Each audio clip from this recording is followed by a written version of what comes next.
Welcome to the program. Thank you, Dr. Cloud. It's so great to speak to you. Good to speak to you too. Now, Can you what hear are me? you doing? I can hear you. What are you doing today that's vital? What am I doing today that's vital? Now, Let's wait a minute. see. You I'm going to might you go. you might have been talking to Albie when I was talking about it. Did you hear my little opening there about doing the things that are vital? Yes, and I did the class yesterday on setting goals. I'm a Oh, member of cool. Boundaries Adopt Me. Oh my gosh. Well, So, why don't yeah, and I you? did the Then anxiety I'm going to support. ask the Yeah. questions today, and you answer. Okay. So this is my question, Dr. Cloud. Okay, I need Yes, help ma'am. rethinking my thinking. I got some thinking going on. Okay, All right. and this is Well, the that's the thing I first was step. explaining to Albie. Yeah, I know That's I'm the wrong. first step. Okay, I already know that. Okay. That's good. So, A lot of people don't think about their thinking. They don't. yeah. Research has shown So, that most people, 90% of the thoughts they have on a given day are the same thoughts they had yesterday. They're not even thinking that I'm well, this still one definitely. thinking that same thing. So what is it? Yeah. So this one is that my parents. I have no issues with my parents. They were married 63 years. My dad's military, so I moved around a lot, and so my mom contracted Alzheimer's, and she died 3 years ago. Oh, and sorry. they were married How old was 63 she? years, and a year. She was 84. 84. And my dad just turned 87 yesterday. Okay. And he remarried. A year and a half later, he remarried. Yeah, I know. And she's 10 years younger. She wasn't a U.S. citizen. She is now. Wait a And minute. he's 10 years younger. He's 10 years younger than her? He's 10 years younger than him. Oh, she is. I thought he married a 94-year-old. I was going, wow, she must be awesome. Think of how much energy you got to get going into a new marriage at 94. Okay, well, he's so she's 87 74. and she's 77. Yeah, well, he's 87 now. They've been married for a couple years. All right, I got it. Now, how long, just so I get the picture, how long was your mom kind of, sometimes people with Alzheimer's, it can be a while, and that she really hasn't been there for a while before her death. How long was that process where she was absent? Well, she was diagnosed 9 years before her death. The last 5 years were bad. Okay. So he was homebound with her. He cared for her for all that time. He never put her in a nursing care. Never. What a guy, Yeah, he wouldn't do it. He took care of her every day. Yeah. But he's been without the relationship for what, before he got married, it was 6.5 years really that he had lost her. Yeah. That's hard. Yeah, for sure. Okay, so he's found love again. And he was lonely. What's your question? Well, he was lonely. I don't think it's love. The question is, Dr. Cloud, he's settled. Sure. She pursued him. I'm a witness to that. But because she didn't have anywhere to go. She was living with some friends. Her husband had passed away. She had nowhere to go. She pursued my dad. This is what I can't get past, Dr. Cloud. This is the part that's got me tripped up. She must have read my dating book. She probably did. So she found a date worth keeping. Because I know God. She found a date worth marrying for sure. I know God doesn't want me to hate people, but I feel a lot of contempt for her. Really? I told my dad when he married her that might ruin our relationship, and the only thing he said was, "Well, I hope not." But I can't stand her. When I go to visit my dad, I give her the evil eye. I give her my evil eye. Oh my gosh! And I don't want to be that way. Or Rita, I'm sorry. I don't want to be that way, but you give her the evil eye. Now, what does this poor woman do in return? Nothing. She tries to have conversation with me, but I act like to me, I just block her out like she doesn't even exist. I know. I'm terrible. Well, at least you know it. So, but I don't want to be. Well, that's good too. That's step two. So, so what does your dad say about the way you treat his bride?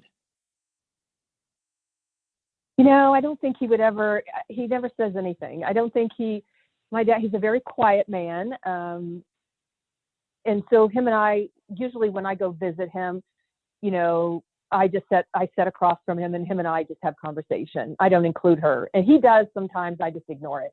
I just ignore her. If she says anything, I never answer. I just ignore it like a dog barking. Okay. But Now, he's never Rita, asked me. He's never asked me.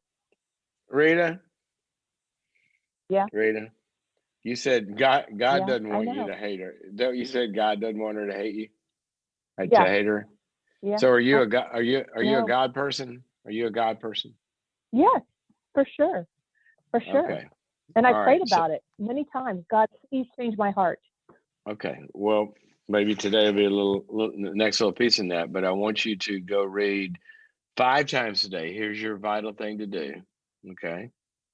Okay. And then Mm-hmm. you can do it a couple times a day. I want you to go read the book of First John. You know where Okay. that is? It's kind of at the end of the New I Testament. do. Okay. Yep. Yep. You go read Mm-hmm. about it because it talks about this dynamic of hating people. Okay. It'll help. It's helped me at times when I've Okay. felt similar things. All right. So I'm going to give you the easy, quick fix for the leak in the roof, but then we got to fix the Okay. roof. All right. So, Okay. when you have a leak in Mm-hmm. your roof, you got to do something to stop the damage. Right. But then ultimately, we got to fix the roof. Right. All right. So Right. immediately, Right. immediately, here's how I want you to look at this because it sounds like you love your father deeply. I do. Okay. So I want you to get in a space in your head that when you treat her badly, because right now what you can control is your behavior. You can't control what you feel inside immediately as fast, but you can Mm-hmm. control your behavior, you know? So I want you to really, really, really, really, really get into a place in your head that this is really, really being mean to your dad, whom you love. You don't hate him. No. Okay. Okay. And you would never be mean to your dad. And I think you've been able to compartmentalize her and split her off a little bit. But this is his life now. Okay. Mm-hmm. And so Yeah. you You're can right. fake it. You can fake it till you make it, girl. You can do this. go to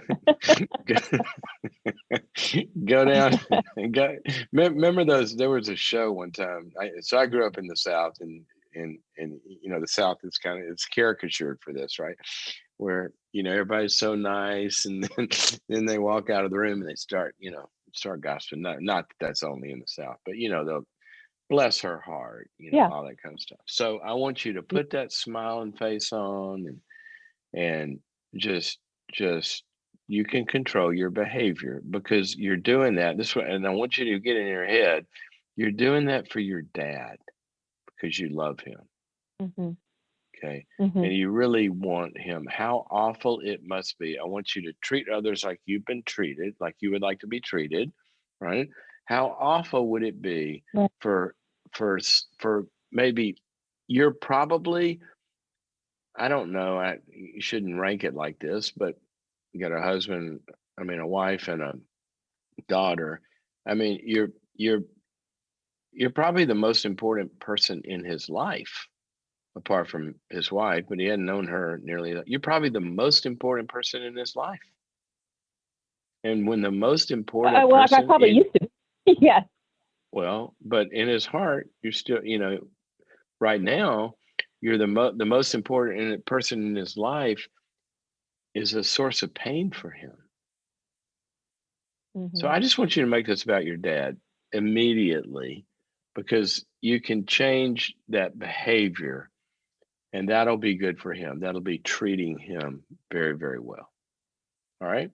Now, Okay. Okay. once you've done that, bless her heart, and she's left the room, or you've left you've left the house. Now we can get honest. Why do you hate this woman so much? And it's not biblical, but I'm going to give you my best guess. Okay. Well, wait a minute. I bet it is. Okay. I'll bet you my cup of coffee it's biblical. Go ahead.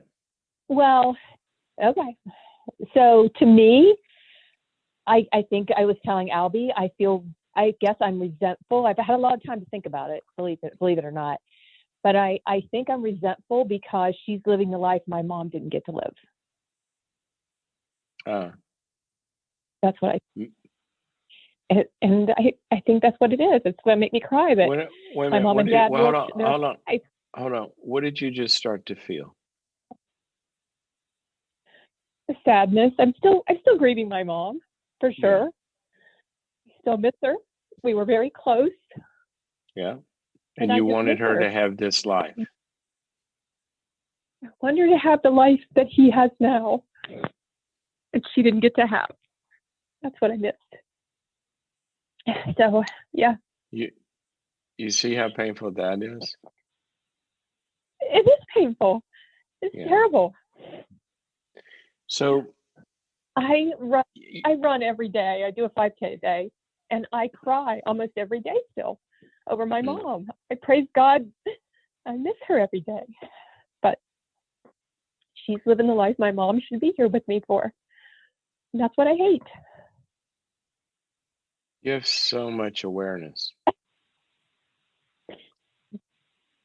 So, yeah. So I'm a little broken. What's that? I said I'm a little broken with that. Oh, for sure. I mean, this is deep. This is deep grief. So, what have you done in terms of the grief? What have I what's done? been the process? Yeah. What's the process you've been through to grieve your mom? I don't know if I've been through a process or not. My dad did give me a lot of my mom's things, but I look like my mom. So it's hard. Every day I wake up and I'm like, oh my gosh, I look just like her. She's very, my mom is very attractive, luckily. And I see myself in her a lot. And my dad did give me a lot of her things. Some things they still have, but he is really good about making sure that I have the things that she loved. Okay.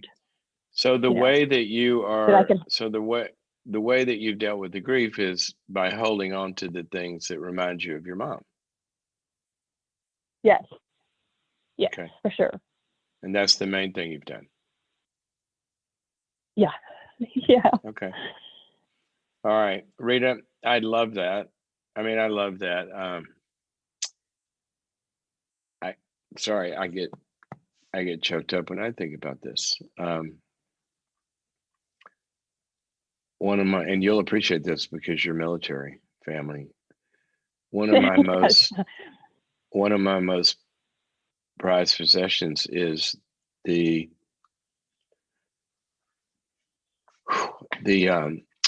flag that came off my father's casket when they buried him, and they did the they did the military salute with the firing of the guns and all of that, and they draped it.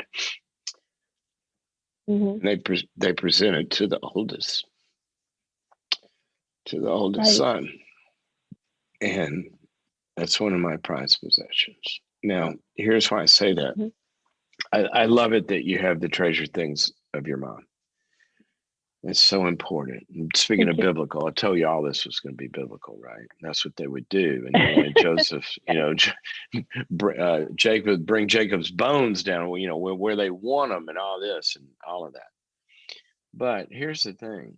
Here's what you've told me. Grief is loss. Okay, it's letting go. And God has designed you with a letting go system that is wired throughout your neurological system, your pathways, the brain structures in your head, the way the hemispheres work. I'm getting technical here, but all of that, the language centers, the time orientation, the emotional investments, and we call it cathexis of the heart, the pictures in your head of the realization and the map of this person, all of that stuff. He's wired it in a very, very complicated way that would rival or be so much beyond any supercomputer we'll ever have. To go through a process where grief, which is a loss, where we can lose someone, but metabolize the pain involved in that, where we come out the other end, where it's not begging for expression, but turns into a real content, appreciative love. Really, I love my dad every time I see that flag. And I'm not in pain, I'm not in the pain of grief. I miss him, but it touches something in my heart, right? And it's a good thing. Now, what's happened with you is that process has not been allowed to go through all the channels. It's like a rotor-rooter, or what do you call that stuff? Drano. You've seen the pictures Yeah. on the commercials. They pour it in and everything's clogged up, and then all of a sudden it starts to go through the pipes, right? Well, that's what's got to happen with grief. Mhm. It's got to go actually from one side of the brain to the other and go through the pipes and drop stuff off at different little memory networks and go through the hippocampus and get unlodged through that and the amygdala gate and all this kind of stuff. And then it turns into a lot of really beautiful things about your mom. But right now it's not there. It's Mhm. painful. And that's a letting Yeah. go process. Now, here's what you told me. Here's how I am going to go through my letting go process. I'm going to get stuff and hold on to them. And so Yeah. do you see why that's not going to work? As your method, I want you to hold on to them, Yes. but I want you Mhm. here's one thing, and I got to go after this, but I'm going to give you some advice. Okay. Okay. Here's an interesting little fact about God's grief process. Now, that beautiful face that you told me about, if you go look in the Mhm. mirror, what's sitting right here in the corner of your eyes? Down on the bottom. Maybe you can't see them in the mirror. And What? I don't. My tear duct Your tear in the ducts. corner. Your tear duct. Well, maybe Mhm. they're not in the corner. I don't know where they are. They're somewhere down there. Okay. Your tear ducts. They're in your eyes. Why don't you think God put them Mhm. under your arm where you take a little anti-tear perspirant and roll it under there, and nobody would know you're sad, would they? Because that's the way we hide our body odor. Yeah. No, he put them in your eyes. And then I tell you, this is going to be biblical. One of my favorite verses, it says, what? Weep with those who weep. See, here's what we know, and this is neurological, that when you have something, you have mirror neurons, you have all this stuff in your brain. When your pain is seen, when somebody's looking into your eyes and they see your pain, that actually does incredible stuff in your brain to get that pain moving and processing so it can turn into something other than the angst that you feel. Right now, you're stuck in the anger part of grief, and that's coming out Mhm. at the anger that your mom didn't get to have this life. That's perfectly normal. But your pain's got to be Mhm. processed. So And here's what I want you to do. okay. I want you to Okay. join a grief group. Okay. That, that's what I want you to do. There's one in your town, I bet. And if there's not, there's one online maybe now, or maybe go see a therapist. And I want you to see one of your goals this year as you went to the seminar yesterday. I hope you enjoyed it, by the way. Yes. One I of your did. goals I did. is I'm going to do the next one. Ready? awesome. Awesome. I may have you teach it. You, one of your goals this year is to lean into this grief, because it's not only about your Okay. dad and this relationship, but you're going to find a lot of access to your own soul on the other side of this grief that's connected to a lot of the beautiful things that your mom gave you. And there's a lot of you right now that I would pretty much certain you can't access right now because it's tied up with a lot of identifications and other things that have to do with her. It's like you put it in a trunk and it's hard to open up. Mm-hmm. And you're not trying to open it up, actually trying to stay Yeah. away from that. And you're going to turn into more of you because you're going to have access to the more of her that she gave you. Okay. All right. I got to run. Okay. All right. But Well, thank you so much. I appreciate what you do. And I listen to you every day and watch your stuff. And I think you're amazing. So thank you so much for putting it out there. Well, thank you so much for being a big part of our family here.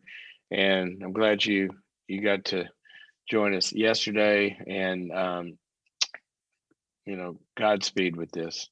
And I hope it goes well. And call me back and let me know. Okay. All right. Thank you so much. Thank you. Okay. Thank you.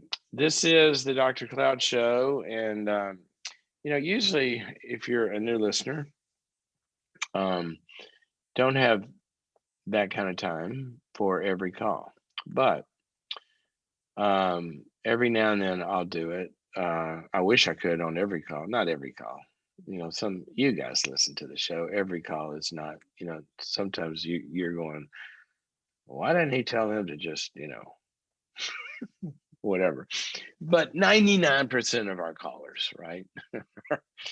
Every now, well, I don't know. Have I ever gotten a call where I just wanted the person to go? I don't think so. But here's my point. Some calls, what the person's talking about is so incredibly loaded with, we could have a semester class on mining the richness and the depths of even the pain. And what Rita was talking about there's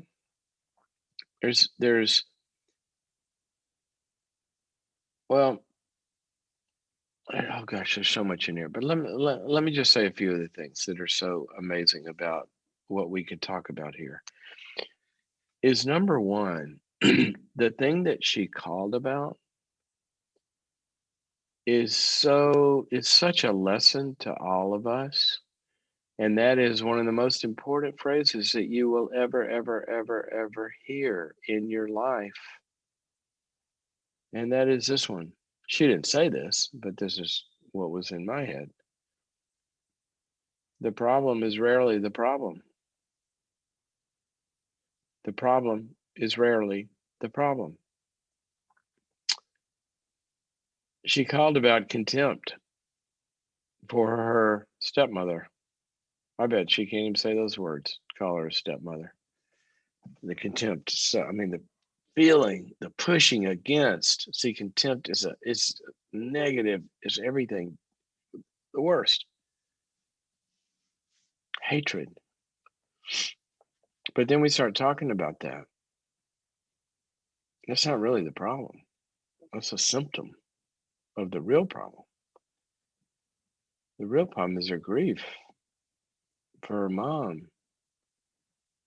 The awful, awful feeling of this deep love that she had for her mother, and her mother is not getting to experience so much of what she put 63 years into investing, and the pain involved in that. So that's one thing. What are you experiencing? How are you acting right now? What's going on in your life that you think is a problem? And that's not even the problem. Maybe you're having a struggle with your teenager.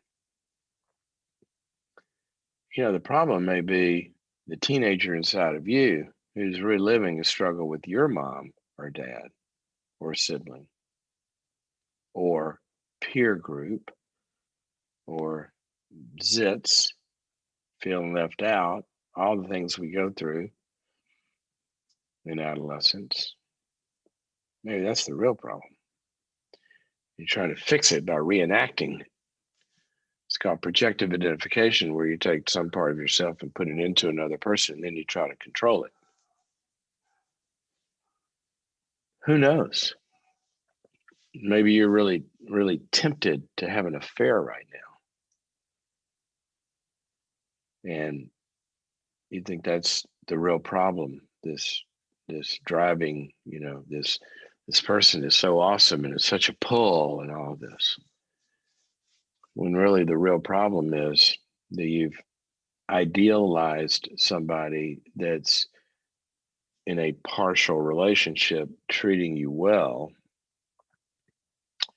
And that idealization of seeing you as so wonderful is covering up a lot of bad feelings about yourself, that you feel undesirable or not wantable or something like that. That's the real problem. And these are all symptoms. She said, I bet this isn't biblical. Well, I guarantee you it's biblical. If it's in life, it's biblical. It's one of the reasons why I never understood sometimes, there are certain movies that have people getting killed or, maybe there's adultery in the movie or something like that. And a lot of that. Now, no, don't get into I'm not talking about all the visuals and blah, blah, blah, blah, blah. But, a lot of the Christians, you shouldn't watch that movie. It's got murder in it or it's got adultery. Well, then what are you going to do? Not read your Bible? Are you kidding me? This book that is called the Bible, it is a book about real things. I always say if God has any, God's got a lot of problems, right? Because he made us and now he's got to deal with all this. But one of his self-inflicted problems, because it doesn't seem like he cares at all about it, is he's got a marketing problem. He if you think about this, if you're if you're dating, right, you go out on a date, you're trying to woo people and make and come have a relationship with you, wouldn't you kind of like sort of, hide the hard parts of having a relationship with you? Well, he doesn't really do that. He says, yeah, he says stuff like, you come to me and I'm going to make your life a lot better. And that's what he tells us. That is a promise. And that's true. He came to give us life abundantly. But then he says, oh, by the way, to do that, you're going to have to do some suffering here. And he gives us verses like, it's better to go in the house of mourning than the house of pleasure. And that's how you're going to cure your depression. It actually says that in Ecclesiastes. Well, that doesn't sound like a great marketing plan. I mean, but it's exactly what a good psychologist would tell you. If you're going to cure your depression, you're not going to be able to go into the house of pleasure to do it. One more sexual experience, one more large pizza, one more web addiction, one more retail therapy, one more affair. The house of pleasure is not going to make that hurting heart any better, except for a moment. It will for a moment, and that's biblical too. It tells us that. It says the deceitfulness of that stuff, which is pleasurable, it says, for a moment. But it's like a sugar high. It runs off, runs out, then you need another fix. That's how drugs are, right? So it says, don't go into the house of pleasure. It says, it's better to go in the house of grief or sadness or pain. So what does the psychologist say? You got to come in here and process your pain. I just told somebody that. Well, that's biblical. That's what research shows us. Research always shows us that what the scriptures say about things are true. So grief, this life stuff, what I was saying about it, she had so much richness in that call. I want you to look at the biblical idea of that maybe the fruit in your life is coming from the tree. And he said, make the tree good and the fruit will be good. See, make the heart healthy and it's not walking around a lot of pain, and the symptoms in your life will be better. So that's kind of what I meant by that.